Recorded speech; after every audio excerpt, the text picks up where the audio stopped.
ප්‍රශ්නේ කියවන්න බලන්න. උදෑසන පාසලට යන විට ඔහුගේ සෙවණැල්ල උඩ පිටුපසින් වැටේ. සරත් ගමන් කළ දිශාව.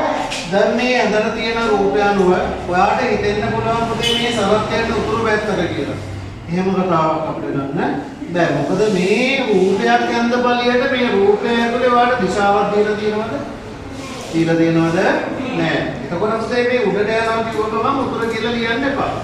එතකොට මේකෙදි ඔයාට වැදගත් වෙන ප්‍රධාන වචන මොකද්ද? මේ ප්‍රශ්නය ඇතුලේ තියෙන ඔයාට වැදගත් වචන.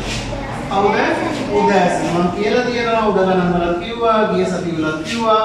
වැදගත්ම වචන උදෑසන. උදෑසන කිව්ව ගමන් ඔයාට පුළුවන් මෙතනදී දිශා සටහන එන්න ගන්න. මේ තියෙන්නේ උතුර, උදෑසන කාලේ ඉර තියෙන්නේ නැගෙනහිර පැත්තේ, උදෑසන කාලේදී සෙවණැල්ල වැටෙන්නේ බස්නාහිර පැත්ත.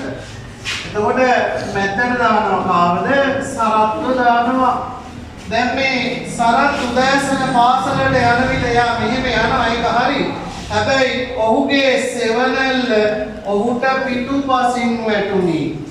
ඔහුගේ සෙවණැල්ල ඔහුට පිටුපසින්. එතකොට සරත් මෙතන ඉන්නවා නම් සරත්ගේ සෙවණැල්ල මේ සෙවණැල්ල වැටෙන පැත්ත වෙනස් වෙන්නේ නැහනේ. එතකොට මේ පැත්ත කවුද? පිටුපස පැත්ත නේද? මේ පැත්තට පිටුපස නම් මෙයා යන්න ඕන කොහෙටද? නැගෙනහිර පැත්තට නේද? මෙයාගේ ගමන් කරන දිශාව. නැගෙනහිර පැත්තට නේද යන්න ඕන. එතකොට පුතේ මෙයා ගමන් කරන දිශාව කවුද?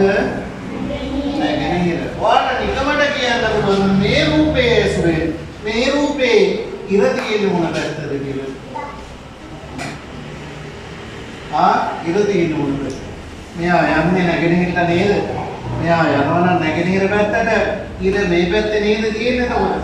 ඉර මෙහෙම තියෙනවා, තරත් මෙහෙම ඉන්නවා, එතන නේද?